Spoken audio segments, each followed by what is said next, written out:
this is also the point where in the presentation you can give the audience a story, a tree that you know that has a story with that maybe you, Durfer, as a master gardener, or maybe your local educator, they can give you an example of a tree that they assessed it, and here's what you saw. So, for example, it's a tree that had canopy decline and discovered a mower had girdled the base of the tree.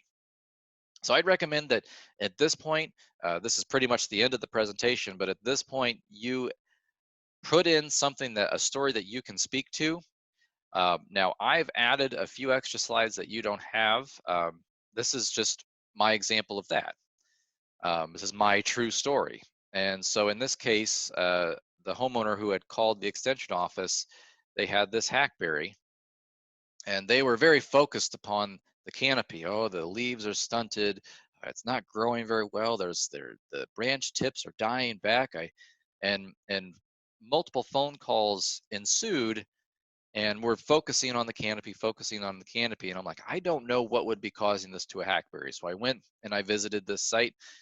And as I'm walking up to the tree, I notice, well, there's just all these suckers growing up along the base of this tree. And as we clear out the suckers, you notice here, there's a tomato cage that the tree has grown into.